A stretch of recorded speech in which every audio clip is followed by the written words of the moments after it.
Rabbi Friedman, thank God it's Tuesday. Hello. Happy Rosh Chodesh. This is a good time, happy time. And the question is, is it? Of course. A lot is happening. So much is happening. And basically, I just wanted to talk about a lot of things that are happening. There are a lot of topics that I would like to cover today with you, if it's okay. And as the Rabbi always told us, we have to live with the times of Torah. So I would like to throw a few things today at you and get your take on it from the regular worldly perspective, because you're the wisest person we can speak to about any topic, and of course put some Torah perspective into it as well. So what I'd like to start with is the biggest thing that has been happening and people have been talking about is the truckers convoy that has been taken over. Basically it's taking over. Let's put it this way.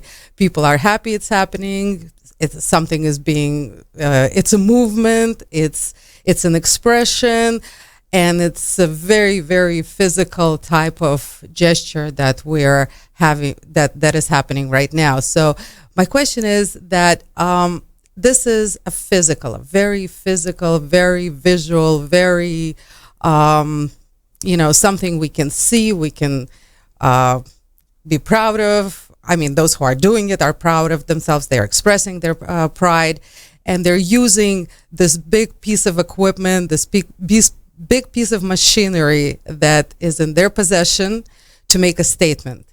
Very physical. My question is there a spiritual possession that we have that is equivalent to this massive 8-wheeler truck that we can use to push back, to fight tyranny, which is exactly what the trucker convoy has been doing in the last couple of days? So basically, that's question number one. Well, the exciting thing about that, you have individual truckers who have their opinion, who have their freedoms or whatever, and they could have kept it that way.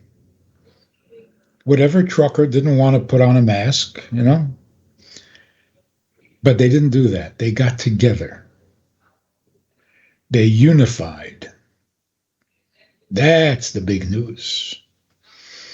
The big news is that people can get together on a subject, on an issue.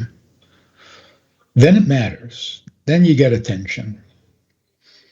So the spiritual side of it is, we have to work together. Not every person going off and developing his own religious rituals or customs. We got to get together. It's no longer an individual issue. Godliness, God's purpose, God's opinion, it can't be personal anymore.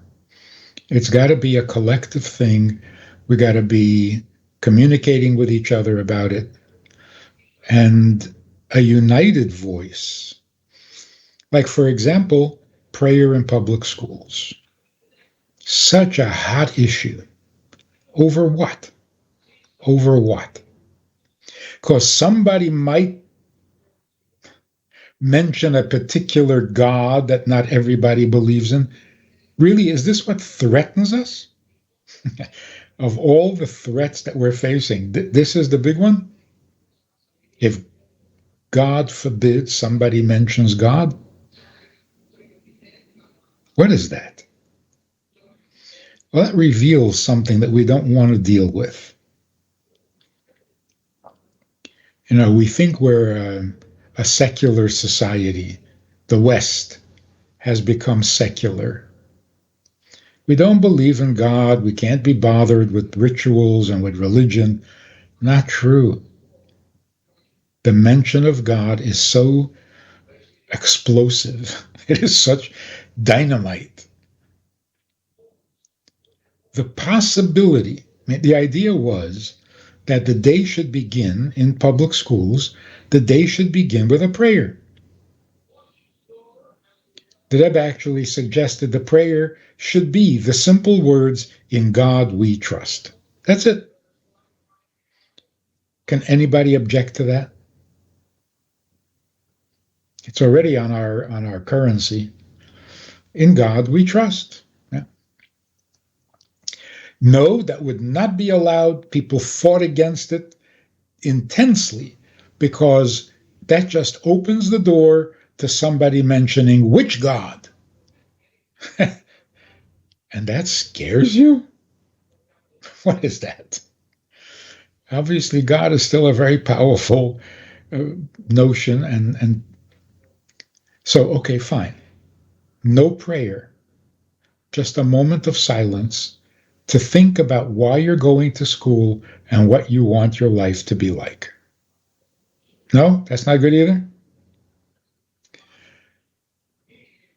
Violent crime is out of control, like literally out of control. And some blame it on guns. Has anybody watched a movie or a television show recently where there isn't a gun somewhere in the story?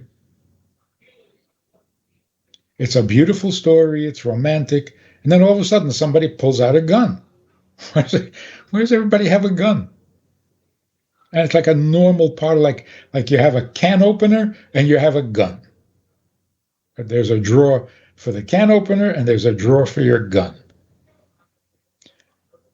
I'm not against guns, but what do you expect from a society that is raised on the violence that you see in, I was thinking recently that the police violence is because they watch too much television. They're not doing what they were trained to do. They're doing what they see on television in the cop shows. It is so obviously glaring. People have grown up 2 generations now on violence and entertainment, endless violence in the games and in the shows and in the books. And then we're shocked there's so much violence going on. So would it hurt to change the subject for a moment? Let's not talk about guns, and let's not talk about shootings, and let's think about why we're going to school. Quite harmless, I think. Why would anybody be against that? We're stopped thinking. We don't think. There's no plan, there's no vision, there's no purpose, there's no goal. Just keep on going. Yeah, but we're going in a bad direction. So if people who care would simply get together, not just write off a little text message saying, "Oh, yeah, I'm so upset." The truckers got together. How they did it, I don't know. Pretty amazing. They must talk to each other, huh? Yeah, it's pretty amazing. Yeah. I think everybody is getting together somehow, a little by little. And as you said, yes, the internet is definitely a big help. And those who think alike, they find each other, they find the groups that they enjoy interacting in and seeing the information that they're looking for in. And the thing is, it's definitely, I don't know. I see the physical. I'm just looking for the spiritual. How can people start to become alike thinkers in a spiritual sense? We don't have to go too spiritual. Mothers concerned about what's going on in school. So they go to the school meetings or the Board of Education, and they make a big stink and they get thrown out and arrested. Not if there were 500,000 of them. And there's just a tiny fragment of the population of mothers with children in school. So if they would get together, if there would be a collective, then they wouldn't be ignored and they wouldn't be arrested. Yeah, that's spiritual. Very, and I think actually we're very in an accelerated matter going in that direction. So this is at least what we can see, that parents are not going to take being on the sideline when their children's lives are being decided on. So I hope that is something. Thank you very much. Now the second thing I wanted to discuss today, it just happened yesterday during this show. It's called The View. It's during daytime.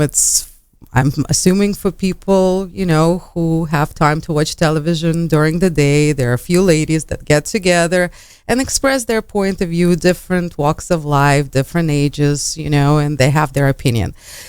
It's a famous show, and the main host, the mediator of the show, is Whoopi Goldberg, who is a very well-known American television and movie actress. And she said something yesterday that is causing a lot of...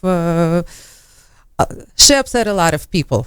My question is did she upset them rightfully? Is there a reason to be upset over this? This is what she says. Holocaust was not about race, but about man's inhumanity to men. So, of course, was the Holocaust about race? Is she maybe even possibly right in her statement? Or are people right about being upset over her statement? It may just be that the Holocaust was the only truly racist agenda. That there are superior human beings and there are inferior human beings, genetically so, and therefore the genetically inferior race has to be eliminated. It was so racist.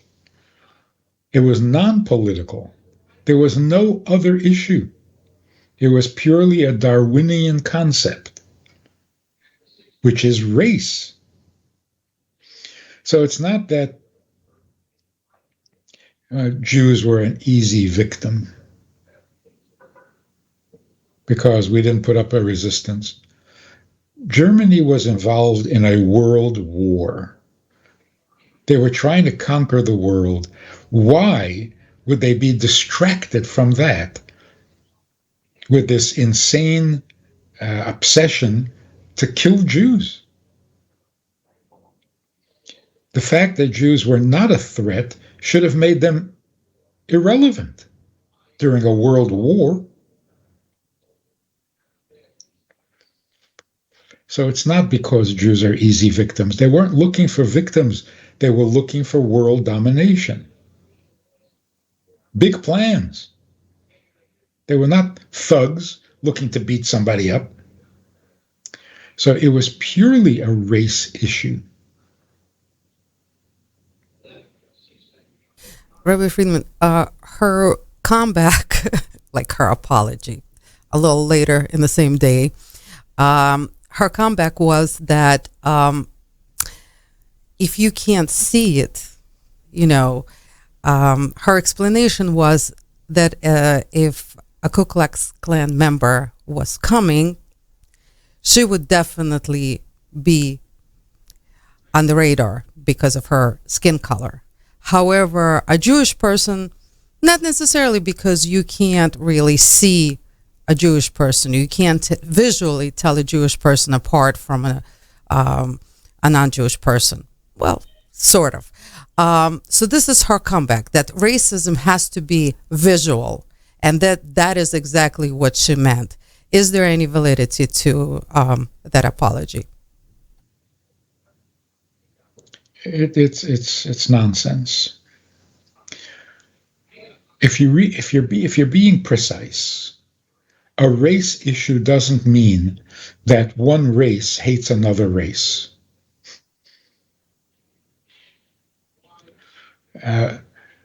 Why is there racism against Asians? Why? Because they're inferior? No, they're not.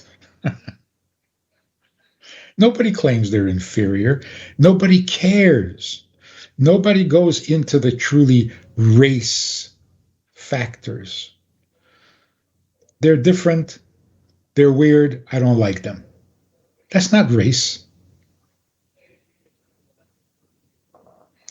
The ones who were truly ideologically racist were the Germans, the Nazis. The whole thing was race. The whole thing was the superior human being and the inferior human being. And it didn't matter what you look like. So the very fact that Jews are not visibly different and yet were selected out, that's pure racism. No, I've got nothing else against you. You look like us, you behave like us, you talk like us, you eat the same foods, you married us. But genetically, you're inferior. That is purely racist.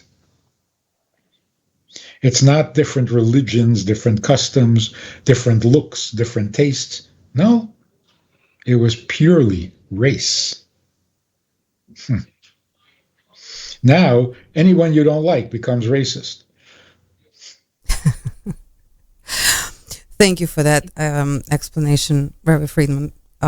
It's awesome. If I'm ever going to be asked what I think about it, at least I have something to say now.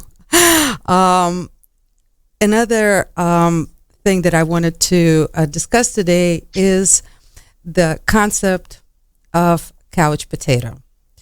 For a very, very long time in the United States, this concept wasn't frowned upon.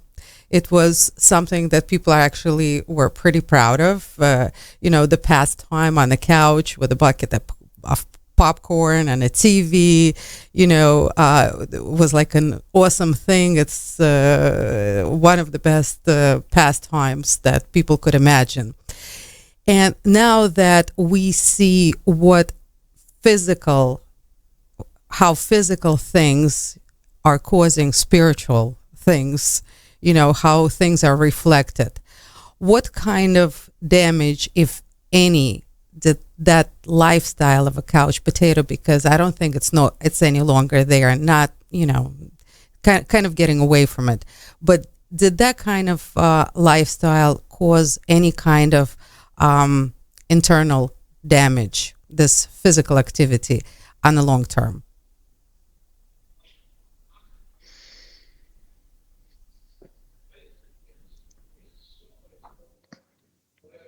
Who actually has time to sit and watch television like a couch potato?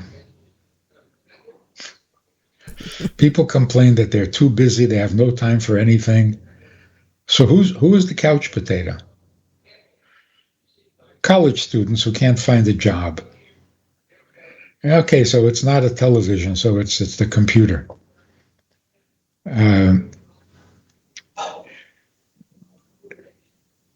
What is physically harmful inevitably is going to cause some spiritual damage, because the soul can only work through the body.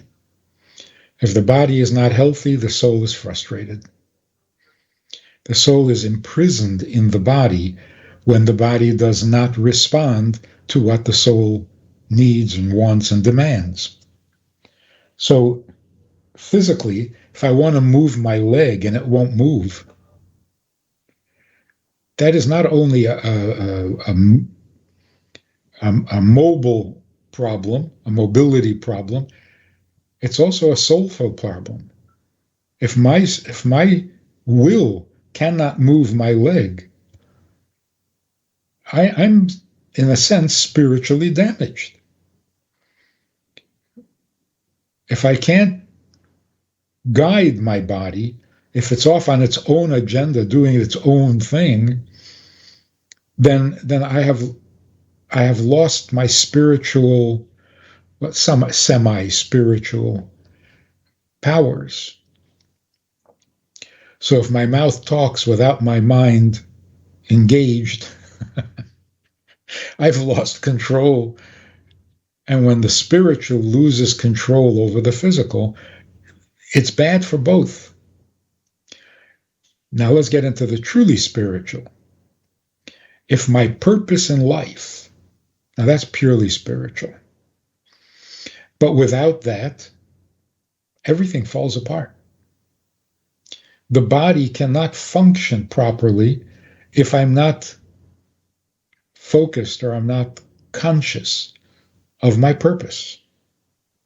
Because the body, by nature, is a lazy creature. All it wants is a couch. It wants immobility. Just leave me alone. It's surprising that that is not healthy for the body, because it's all the body wants. To just do nothing, to be at rest. And yet, being at rest is so unhealthy for the body. Well, maybe it's not the body. The body would do well to be at rest all the time. Unfortunately, there's a soul inside that body that has the exact opposite need. It can't stand wasting a minute. Wasting a minute from what? From getting rich? From becoming powerful? No. From fulfilling its purpose. Another minute went by and I didn't fulfill my purpose. And without getting too highfalutin about it, without fulfilling my purpose means without having anything to show for it. To reduce it down to simple, I have nothing to show for the last hour. Ask me, what did I do the last hour? Not much. Not much? Absolutely nothing, except breathe. And that feels terrible to the soul, depending on how sensitive your soul is. A truly sensitive soul, like the Rebbe, for example, if a minute went by and you don't have anything to show for it, it was horrendous. For most people, a weekend. The whole weekend went by and I've got nothing to show for it. That's a little embarrassing. Other people, a year. Last year was such a waste. I didn't accomplish much last year. Wow. Wow. What does that do to your soul? How about for the last 10 years? How about all my life so far? I've got nothing to show for it. So the pain of the soul over that failure will show up in the body. But it's not the body's problem. The body loves being inanimate. After all, it's just a lump of clay. Rabbi Friedman, but where does the mind come into the mix of this body and soul? Yeah, the mind is like a third party watching. The body wants to do nothing. The soul wants to do everything. And the mind is like, so which way is it going? Who's winning? It's a ping pong, like. So the mind is the observer of this dynamic that's going on.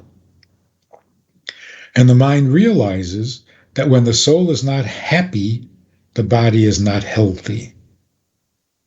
That is such a fundamental psychosomatic effect. If the soul is not happy, the body is not healthy. But in reverse, when the body is not healthy, the soul is not happy. Because they're very interdependent. The body can't enjoy sitting on a couch without a soul, because then there's no enjoyment. And the soul can't accomplish anything if the body won't cooperate. So the couch potato does have a deleterious effect on the body, which makes the soul very unhappy. But what is this concept of relaxing the body, relaxing the mind, that this is a good thing?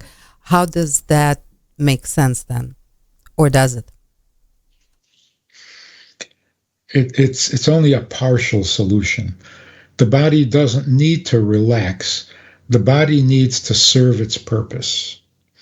When the soul and the body are working together, there's no need to relax, because you're getting something much better than peace. You're getting achievement, accomplishment, fulfillment. So the body really wants fulfillment, but the best we can give it is relaxation, which doesn't work for very long. Does the concept of relaxing the mind works, or is that not at all a concept? Yeah, it's the same thing. The mind wants to be able to show something for its time, for its life, that the fact that it can relax, that's good for 5-10 minutes, but well, I mean, look, who is going to boast about the fact that yesterday I relaxed for an hour? Oh, you'll be surprised, Rabbi Friedman. You're not proud of that. I don't know. People are very happy to be relaxing and doing nothing, and this seems to be like something that people most of the time even strive to do. That's basically the reason I'm asking this question. Well, that's desperation. When you're so stressed and you don't know what the solution is, then you zone out, you relax. But that doesn't solve the problem at all. It's just like a little commercial break. But then you got to get back to the story. And the story isn't going anywhere. So, yeah. So here's the point. There's relaxation and there is satisfaction. What we really want is satisfaction. We want to be able to show something for our existence. When we can't do that, we get very stressed. And to counter the stress, we don't get any more satisfaction, we just get relaxation. Not going in the right direction.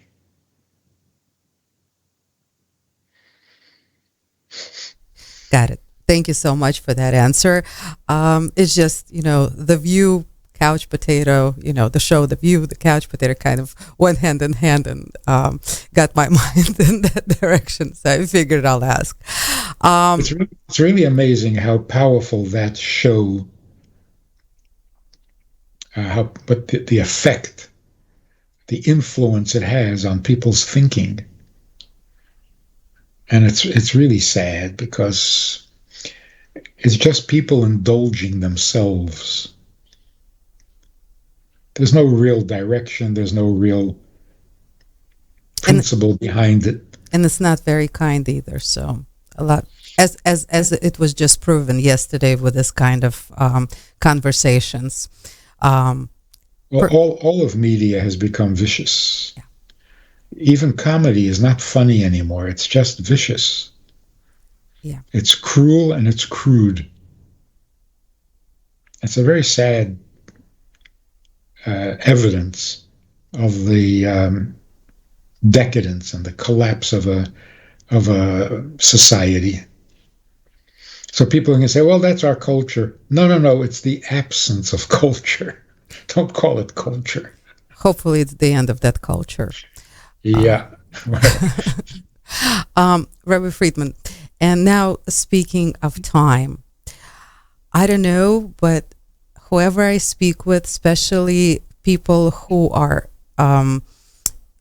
more in touch with their souls, let's call them the spiritual people that are in touch with their souls, everybody is saying the same thing, that the time started to accelerate tremendously, that people are just don't understand where the time goes.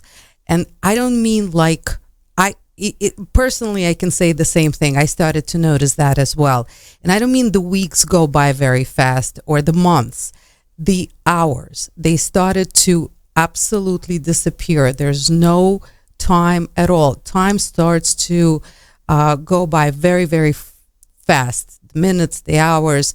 And I was told by people who are a lot more learned than I am that this means that this is something that's supposed to happen right before the time of Mashiach, right before Mashiach comes. Can you tell us a little bit more about that? Is that a correct statement?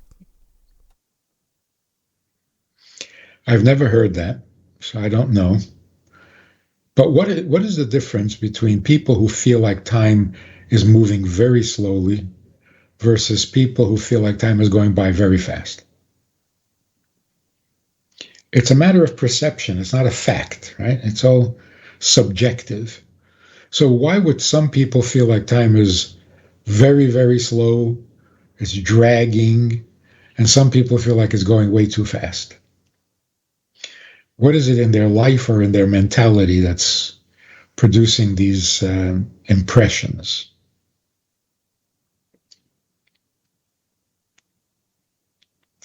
I think people who feel that time is going too fast is people who haven't managed to accomplish what they need to accomplish.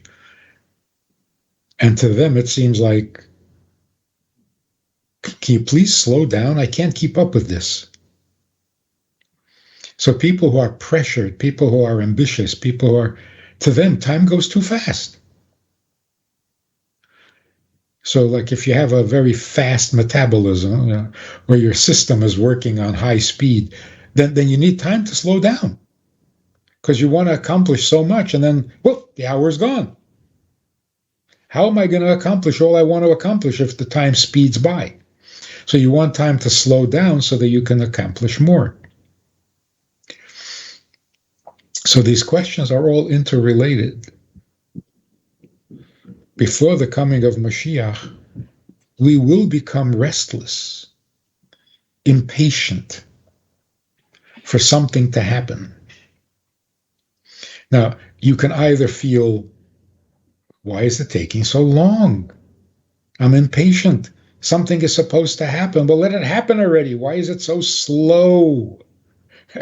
So some people feel time is going way too slow. Other half of the population, I have to accomplish. I have so much to accomplish. Can you please slow down? So when you tell people Mashiach is coming, say, no, I'm not ready. Slow down. You're going too fast. Give me a couple of weeks, a month, something. So whether it's related to Mashiach or not, it's certainly related to the soul's dilemma. It wants to accomplish so much, but time and space put a limit on soulful activity. I want to learn everything, but I can't. I got to learn one thing at a time. It's such a slow process, and time keeps moving. So it's going too fast for me. The soul has been neglected. We didn't attribute much significance to it. I don't know. Is there a soul? Is there not a soul? All I know is I need to accomplish something, which is purely soul activity. So we've been so misinformed about what life is. Life is not the body. The body is only the vehicle. And a healthy vehicle, like a good car, is very useful. Especially today. Four-wheel drive, solves a lot of problems. But it's not the car's problem, it's the driver's problem. Whether the car functions or not is not the car's concern. It's the driver's concern. And the soul is the driver. So all the attention on the features of a car, can it do this, can it do that? Where are you going? Who's the driver? Where do you need to be? Yes, the car functions. Where are you going? Where are you going? That's the real question. Rabbi Friedman, it's true what you said, that a lot of people are like, oh, Mashiach is coming. I'm not ready yet. I'm, and a little bit scared, and kind of, I don't know who would want to wait any longer for Mashiach to get here, like right this second, please. Not right this second. Give me a reason. I want him to come quickly, but not that quickly. Give me like a reasonable amount of time. But that is exactly my question. Do we know is going to be something very abrupt, very surprising, or is it something that people will kind of be able to ease into, get a little bit of the prep time, or how do we know how this should work? We don't know exactly, which is what makes it more exciting, but it seems like we're going to be busy getting ready for Mashiach, and then turn around and notice that Mashiach already came. I think that's what it's going to look like. So it will be totally unexpected, even though we're so busy expecting him. But the way he arrives will be like, how did he get in? He didn't come in through the front door. So the way it's going to happen is going to be a big surprise. That it happens, no, that we're working on. That's not a surprise at all.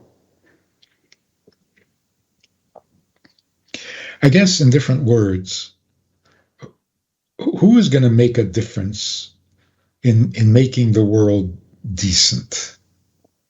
Because right now it's not decent. Where is the, I don't know, there's a tipping point in time, like when will there be enough goodness? But also, what is the source of this goodness that is going to tip the scales in the right direction? You'll be surprised. It's not going to come from the people you expect.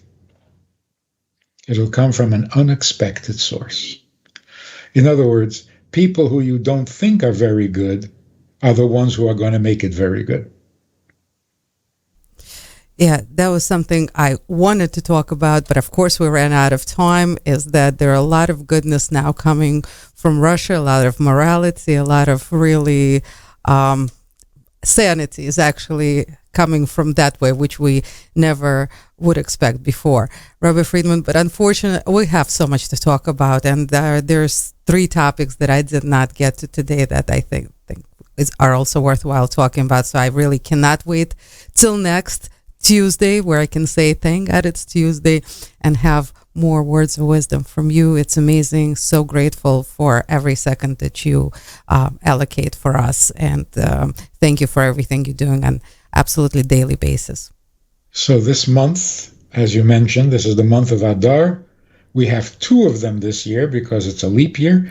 The month of Adar is particularly positive, happy, and every day we have to increase in our happiness.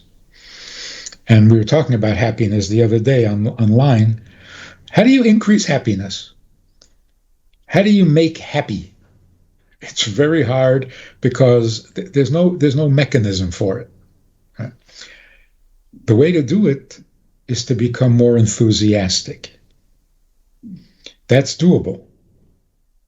Whatever good you're doing, do it enthusiastically. You know what that feels like. So you can't say, I wish I were happier. What should I do to be happy? Somebody make me happy. No, don't pursue happy. Pursue enthusiasm. It's doable, it's workable, and when you're enthusiastic, somehow the happiness comes along. So every day we should become more enthusiastic about the good things that we're doing. We have 60 days of it. By the end, we're going to be ecstatic. Rabbi Friedman, sounds like a great plan. Thank you so much. Certainly we'll try, and hopefully everybody who's listening to us will get on board as well. Rabbi Friedman, again, thank you so much